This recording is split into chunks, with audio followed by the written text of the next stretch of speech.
បាទគ្រប់នឹងជម្រាបសួរពុកម៉ែបងប្អូនហ្នឹងអានេះសកម្មភាពពេលយប់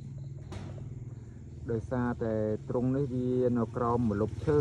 នៅក្រោមដើមខ្នុរអញ្ចឹងវាភ្លៀង3ថ្ងៃជាប់គ្នាអត់មានពលឺថ្ងៃទេមានតែដាក់អំពូលទេហ្នឹងពុកម៉ែបងប្អូនមានតែដាក់អំពូលហើយ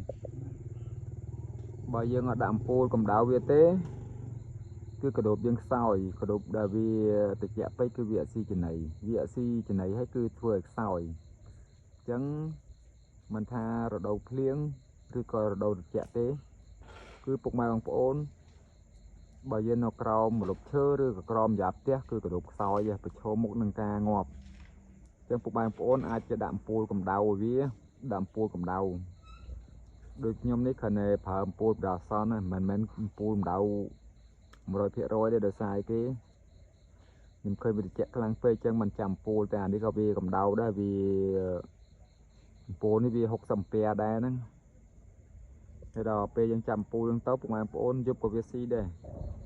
វាស៊ីចំណីទាំងយប់ហើយវាសុខភាពល្អហើយអានេះពេញសក់ដូចស្លាបពុកម៉ែបងប្អូននេះមើលសក់ដូចស្លាបហ្មងមួយហើយសិតប៉ុណ្ណាហើយនេះពេញទ្រុំវាត្រជាក់ខ្លាំងបើសិនជាយើងអត់មានប្រើអំពូលកម្ដៅទេគឺខ្សោយដោយសារទ្រុងនេះវាបាតក្រោមគឺវាអត់មានខ្យល់អាកាសចេញចូលល្អដោយសារខ្ញុំក្រាលជាលក្ខណៈក្តារនិងជាលក្ខណៈដូចថាយើងបាតក្រោមវាបាំងចិត្តអញ្ចឹងពេលដែលយើងបាំងចិត្តហើយខែរដូវភ្លៀងជីគឺវាអត់មានខ្យល់អាកាសពីក្រោមមកពេលដែលវាមានខ្យល់អាកាសពីក្រោមមកវាធ្វើឲ្យឈួលឡើងលាមករបស់វាហ្នឹងណាពេលដែលវាឈួលលាមកគឺវាធ្វើឲ្យកដោបយើងខ្សោយអញ្ចឹងពុកម៉ែបងប្អូនត្រូវតែមានកម្ដៅដូចជាអំពូលកម្ដៅអាហ្នឹងបើយើងតាមឌីប៉ូគេមួយជា20000ជាងទេបើយើងមានពូលកម្ដៅទេយើងនៅក្រោមម្លប់ឈើគឺនៅក្រោមយ៉ាប់ផ្ទះគឺវាធ្វើឲ្យកដោបយើងហ្នឹងងាប់ច្រើនប៉ុន្តែដល់យើងចាំពូលហ្នឹងទៅអត់អីទេពុកម៉ែបងប្អូនហ្នឹងណាគឺសុខភាពល្អហើយនឹងវាស៊ីចំណីយប់ក៏វាស៊ីដែរនេះថតជាក់ស្ដែង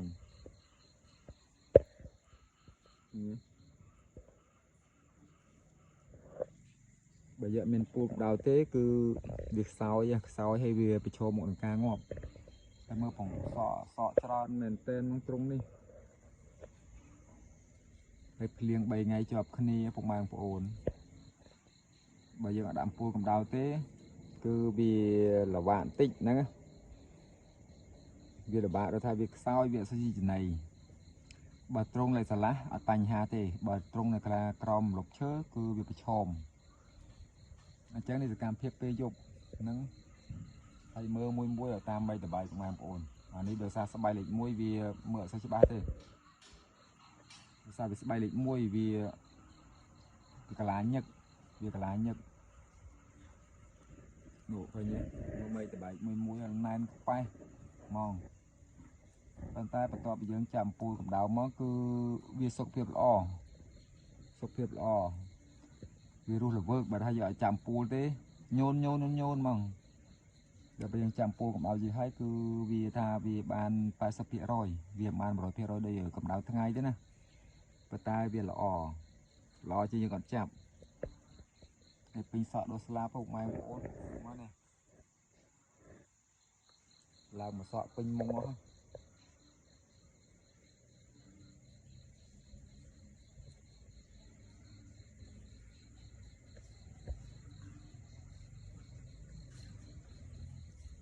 ចឹងអរគុណច្រើនពុកម៉ែបងប្អូនហ្នឹងវាអត់មានអីច្រើនជាងទេគ្រាន់តែខែត្រជាក់ខែភ្លៀងអញ្ចឹងគឺយើងមានអំពូលកម្ដៅទៅល្អសម្រាប់ក្នុងការចិញ្ចឹមកដោបអញ្ចឹងអរគុណច្រើនពុកម៉ែបងប្អូនជួបគ្នានៅវីដេអូក្រោយទៀតហ្នឹងអរគុណ